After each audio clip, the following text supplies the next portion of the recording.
When we first said it, people thought we were insane, but I think it's becoming pretty obvious that AI and robots are replacement humans. And we're going to have infinite at some point.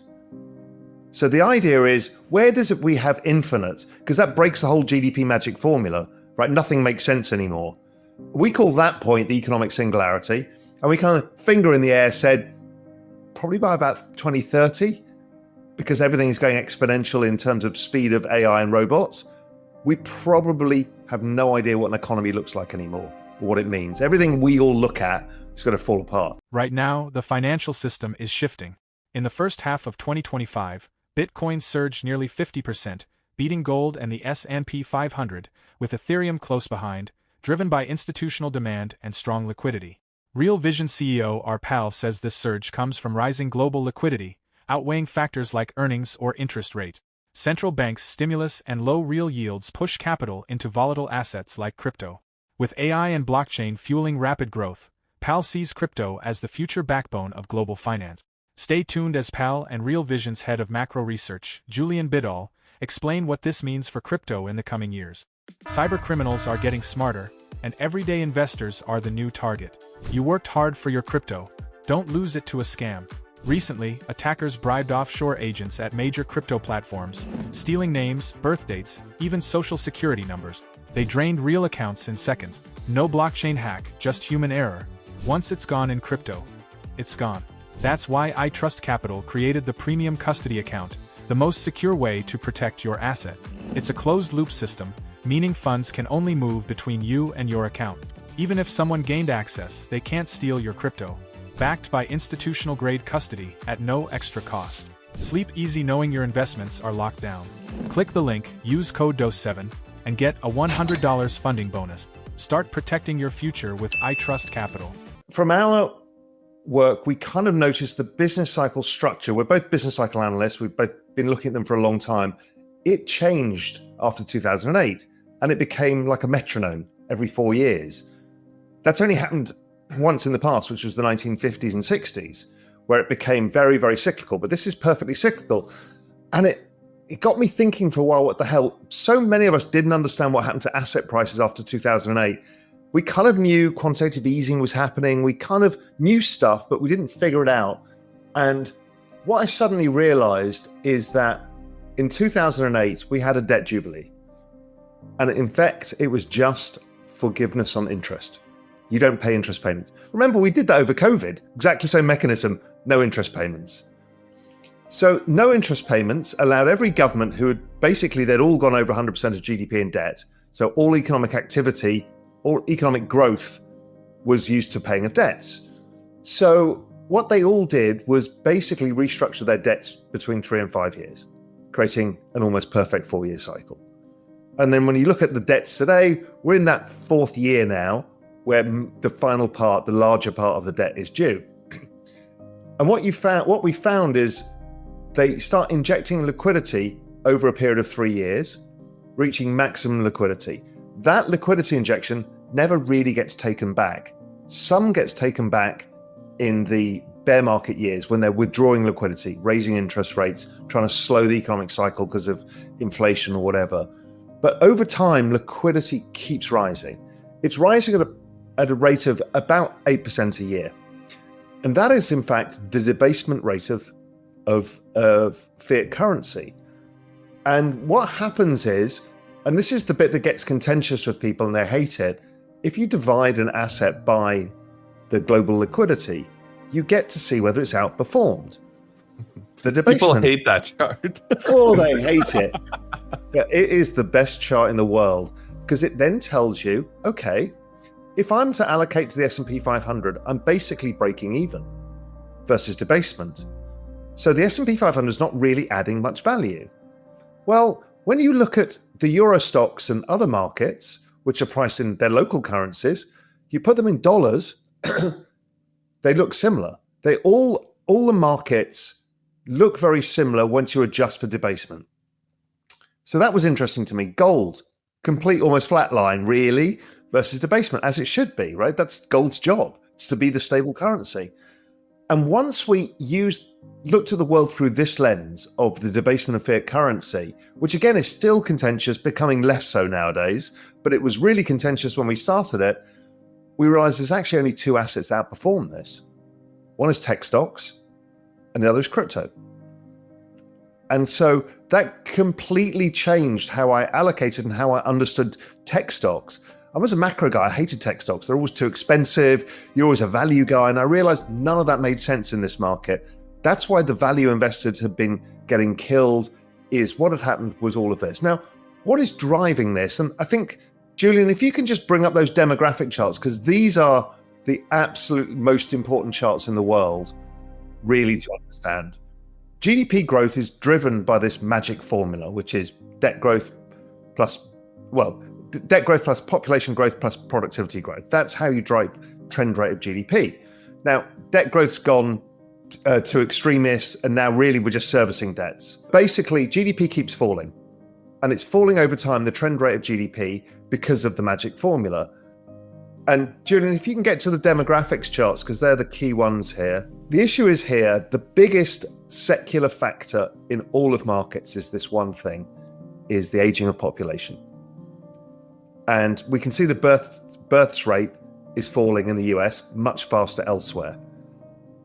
So that obviously is a function, the labor force participation rate, the size of the workforce, is a function of births, deaths, or the number of people being born, whatever, right? And you hear the phrase demographics are destiny. They are. Until the AI and the robots come, which are basically artificial humans, this is the problem that faces us all. But there's a way that they've got around this. If you go to the next chart, is they've increased government debt to offset the declining growth from the population. So part of the magic formula was the debt growth and the other was the population growth. So they've used debt growth. This chart nobody understands, and it's never been copied on X, which is the bizarrest thing because it's the most incredible chart of all, which basically says that all government debt growth is basically a function of labor force participation rate. Now, what's interesting is then, okay, so the debts keep going up. We know the forward look of where the labor force participation rate is going to go, and how it's being funded is liquidity. This is Fed net liquidity. You're probably better to use US total liquidity because that includes the private sector, because they're now using the banking sector. So what they're doing basically is debasing currency to pay for the debt. It's as old as the hills. It's as old as the story of economies. It's as old as the story of money. And it's happening at a very pernicious rate of 8%. So you kind of notice it, but don't notice it. But what's happening is asset prices keep going up optically because the currency is getting debased. Even if you look at real estate adjusted by the debasement by liquidity, it's basically a flat line. But wages are a variable input. And so what you find is that wages do not account for this. It's also the same factor that is driving PE ratios that drives everybody nuts. Why are PE ratios going up over time? Because the P goes up because of debasement. The E is a variable and doesn't. So it always goes up in line with debasement. And we've shown that over time too. So this is the really big picture of what we look at. It allowed us to understand there's only two assets to own. And then we got to a further realization, which is, okay, if 97% of all of NASDAQ's price action is driven by debasement. It's the strongest factor we've ever had in any macro regime in history. Okay, great. That makes macro super easy. For crypto, it's 90%. So we've basically got a factor that's so powerful that nothing else matters. Brilliant. So then let's take the NASDAQ. If we've got one force, one economic force, we take the NASDAQ, we divide it by by Bitcoin, it's down 99.97%. So you kind of get one asset allocation only, which is crypto, which is bizarre.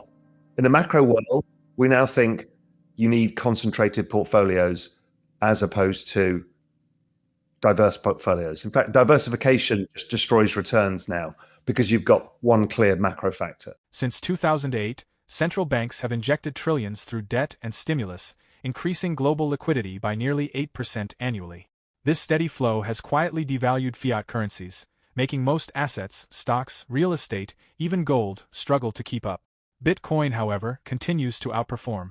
Built outside the fiat system and designed to be scarce, it resists the currency debasement dragging everything else down. Meanwhile, aging populations and declining birth rates force governments to rely on more unproductive debt, fueled by liquidity. In this environment, Powell believes focusing on crypto investments is the smarter choice. We saw this happen in the 1950s and 60s. I alluded to that before. World War II, the US economy was over 100% of debt GDP. Most economies were. What did they do? Financial repression. They shortened the debt. They rolled it every 4 or 5 years. They use yield curve control to financially repress, which is essentially currency debasement, because they, at the time the dollar was pegged to gold, so it's the only way of doing it that way. And then what they did was wait for population growth. They're the baby boom, the largest in history, and productivity growth from technology. And what happened was GDP grew faster than debt, and over time debt to GDP fell to a manageable level. Until the inflation of the 70s, driven by demographics, kicked in as everybody started getting into their 20s. And so we've seen that before. So this way around, our thought process, when we first said it, people thought we're insane, but I think it's becoming pretty obvious that AI and robots are replacement humans. And we're going to have infinite at some point.